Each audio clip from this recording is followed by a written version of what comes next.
संगत भुजाएं बराबर होती हैं और तो क्या होता है, सर्वांगसम त्रिभुज होता है। ठीक, संगत भुजाएं बराबर होती हैं। और समरूप त्रिभुज में एक नई चीज है, जब संगत कोण बराबर होते हैं। क्या बराबर होते हैं? कोण बराबर होते हैं। संगत भुजाएं बराबर होती हैं तो सर्वांगसम होता है। तो सर्वांगसम होने का फायदा हमने क्या बताया था, सब बराबर हो जाता है। लेकिन अगर केवल संगत कोण बराबर होते हैं तो वो दोनों त्रिभुज को क्या बोल देते हैं, समरूप त्रिभुज। क्या बोल देते हैं? समरूप त्रिभुज। यानी कोई त्रिभुज ऐसे छोटा सा है, उसी नाप का बस इसी से बड़ा एकदम बना दिया, जिसका ये वाला संगत कोण इसके बराबर, ये वाला इसके बराबर, ये वाला इसके बराबर। और हमने पिछले में क्या पढ़ा था कि भुजा बराबर कर रहे थे। संगत भुजा ये वाली इसके बराबर थी, ये वाली इसके बराबर थी और ये वाली इसके बराबर थी। लेकिन समरूप त्रिभुज में भुजा नहीं होती है। क्या बराबर होता है? संगत कोण, कोण बराबर होता है। ठीक, जब कोण बराबर हो जाते हैं तो त्रिभुज समरूप हो जाता है। और समरूप त्रिभुज का जो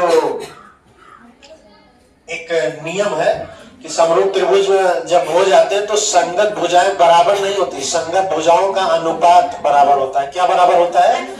अनुपात बराबर होता था। उसमें क्या हो रहा था, सब एकदम एग्जैक्ट बराबर हो जा रहे थे, लेकिन इसमें अनुपात बराबर होता है। जैसे देखिए, ये वाला ध्यान से त्रिभुज, ये वाला छोटा त्रिभुज देखिएगा और बड़ा त्रिभुज देखिएगा। छोटे त्रिभुज में ध्यान से देखिएगा, ध्यान से देखेंगे सब लोग। ये छोटे वाले त्रिभुज में ये समकोण है, ठीक, और ये भी समकोण है बड़े वाले में। तो ये समकोण इस वाले समकोण के बराबर हो गया। थीटा इस छोटे वाले भी त्रिभुज में है और बड़े वाले में भी है।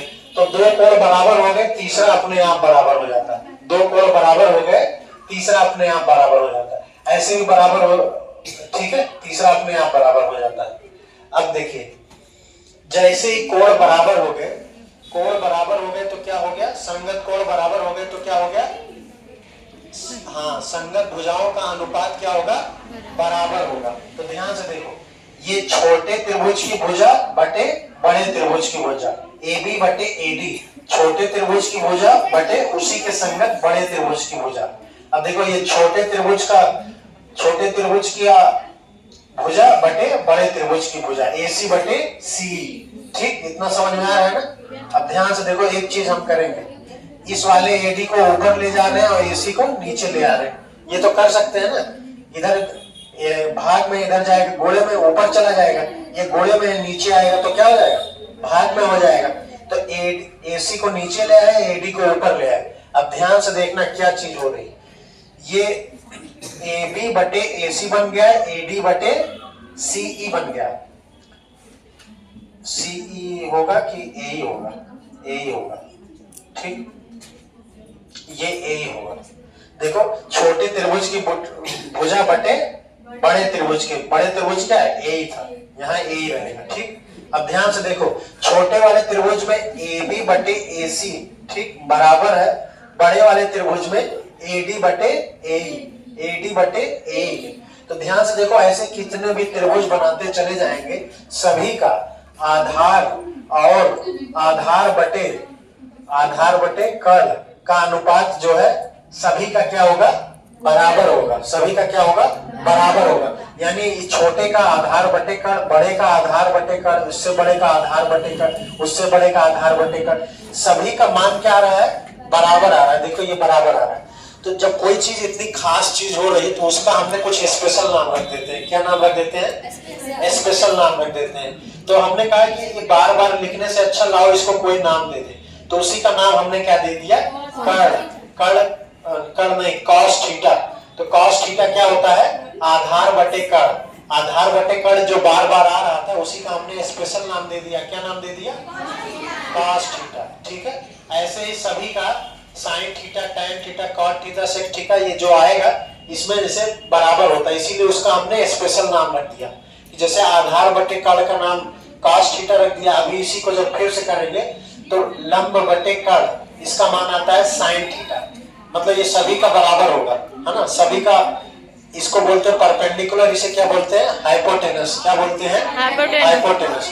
तो सभी का परपेंडिकुलर बटे हाइपोटेनस क्या आएगा, अनुपात क्या आएगा, बराबर आएगा सभी का, जितने भी समरूप त्रिभुज है। तो उसका हमने एक स्पेशल नाम रख दिया, साइन थीटा, उसे बोल दिया। ठीक, अब समझ में आया ना sine theta cos theta tan theta कहां से आया है, ये समझ में आया ना। तो बस इसको याद करने का एक तरीका है, देखो लाल बटे कक्का, ये इसका फार्मूला है, लाल बटे कक्का। तो पहले वाले है ये साइन हो जाता है, बीच वाला हो जाता है कॉस हो जाता है, उसके बाद वाला टैन हो जाता है। ठीक, तो यही हो गया लंब बटे कर्ण परपेंडिकुलर अपॉन हाइपोटेनस। तो ये हो गया, फिर आधार बटे कर्ण कॉस थीटा हो गया, लंब बटे आधार टैन थीटा हो गया। अब एक चीज और है, कॉट से कोसेक, कॉट जो होता है किसका उल्टा होता है, टैन का उल्टा होता है।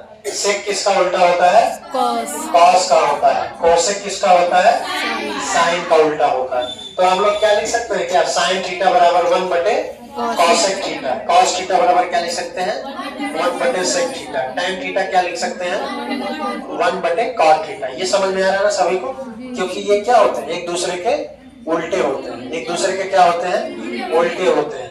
तो देखो टैन है लंब बटे आधार था, कॉट हो जाएगा क्या हो जाएगा आधार बटे लंब, कॉस था आधार बटे कर्ण, सेक क्या हो जाएगा कर्ण बटे आधार। ऐसे ही साइन का उल्टा हो जाएगा कोसेक, कोसेक हो जाएगा कर्ण बटे लंब। इतना समझ में आ गया। ठीक, अब देखिए जैसे हम लोगों ने पढ़ा है a प्लस बी का होल स्क्वायर बराबर क्या होता है,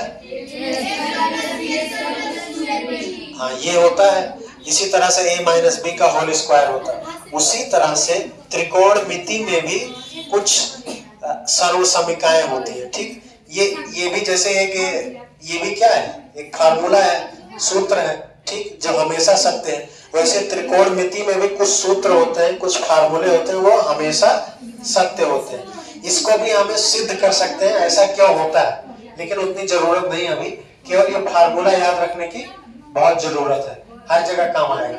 तो एक फार्मूला होता है sine square theta plus cos square theta बराबर क्या हो जाएगा 1, और दूसरा होता है सेक स्क्वायर थीटा बराबर 1 प्लस टैन स्क्वायर थीटा। एक होता है कोसेक स्क्वायर थीटा बराबर 1 प्लस कॉट स्क्वायर थीटा। तो देखो 1 को एक तरफ रहने दो, इसको इधर ले आओ, 1 को उसी तरफ रहने दो, इसको इधर ले आओ। तो सेक स्क्वायर इधर आएगा क्या हो जाएगा माइनस टैन स्क्वायर थीटा बराबर क्या हो जाएगा 1। अब देखो इसको इधर ले आए तो cosec square theta minus cot square theta बराबर क्या हो जाएगा 1।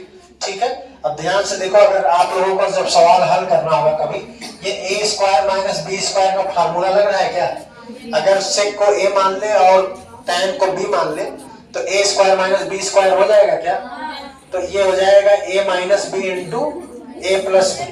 तो a हमारा सेक थीटा है तो sec minus tan theta into sec plus tan theta.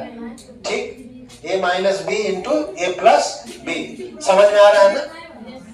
ठीक है, बंद करो।